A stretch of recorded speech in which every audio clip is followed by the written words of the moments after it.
और मंत्री हेमाराम चौधरी के बयान पर मंत्री प्रताप सिंह खाचरियावास का कहना है कि बजरी माफिया के खिलाफ सरकार सख्त कार्रवाई करेगी। किसी भी मंत्री को, जब मैं मंत्री हूं जयपुर में और मुझे कहीं तकलीफ है तो मुझे मेरे कलेक्टर से बात करनी चाहिए, मेरे कमिश्नर से बात करनी चाहिए, मेरे एसपी से बात करनी चाहिए। मैं हमारे सब मंत्रियों से कहूंगा, हमारे सब एमएलए साथियों से कहूंगा, हमारा सबको अधिकार दिया, जनता ने वोट देकर चुनकर भेजा है। और सरकार में हम जो मंत्री हैं उनको तो अलग पावर है। उनको बाड़मेर डिस्ट्रिक्ट में हमारे बड़े भाई हैं, बहुत सीनियर लीडर हैं। मैं उनसे तो कहूंगा, यदि आपकी कहीं नाराजगी है, आपको लगता है कहीं प्रशासन ठीक ढंग से काम नहीं कर रहा, तो हम किसको कह रहे हैं? हम तो कुछ सरकार है।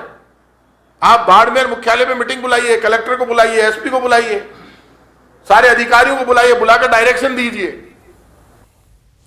खनन माफिया को लेकर प्रदेश सरकार के मंत्री हेमाराम चौधरी ने सवाल क्या उठाए, गुस्सा क्या दिखाया? प्रदेश की सियासत में कोहराम मच गया, बीजेपी को मौका मिला और प्रदेश सरकार को घेरा गया।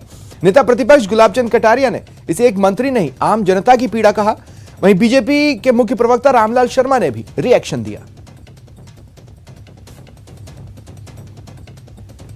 वो ये बात कहेंगे, लेकिन सरकार चलाने वाले लोग इतने असहाय हो जाएं कि वो उस पर ठीक प्रकार से कंट्रोल नहीं कर पाए और उनका मंत्रिमंडल का एक सहयोगी जहाँ सामूहिक जिम्मेदारी की बात सोचते हैं, एक मंत्री इस प्रकार की मन की पीड़ा जाहिर करता है, मंत्री को फ़ोन भी करता है और उसके बाद भी उसे जब लगता है कि कोई हल नहीं है तो यहाँ तक कह देता है कि मैं सरकार के पहले जनता के साथ हूँ। इसका मतलब राजस्थान की जनता को समझ लेना चाहिए कि सरकार कैसी चल रही है और कैसी नहीं चल रही है। एक सरकार का हिस्सा अगर इस प्रकार का दुख भरे शब्द बोले तो वो सरकार को एक तरह से सरकार के कामकाज को एक तरह से चौपट कर रहा है। प्रदेश के अंदर खनन माफियाओं की गुंडागर्दी चरम के ऊपर है और पिछले 2 दिन के अंदर नागौर और धौलपुर के अंदर जो वास्तविकता जनता के सामने आ रही है वो चिंताजनक है।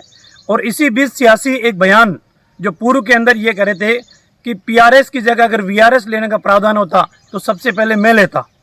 हेमाराम जी चौधरी जो वर्तमान में सरकार के मंत्री है, उनका बयान भी ये कि बजरी 550 रुपये टन हो चुकी है और इस तरीके से जनता का शोषण है। एक तरफ जनता की सहानुभूति बटोरने का काम भी मंत्री जी करे और दूसरी तरफ सरकार में बने रहें और सत्ता का सुख भी भोगते रहें, यह भी मंत्री जी की मंशा है।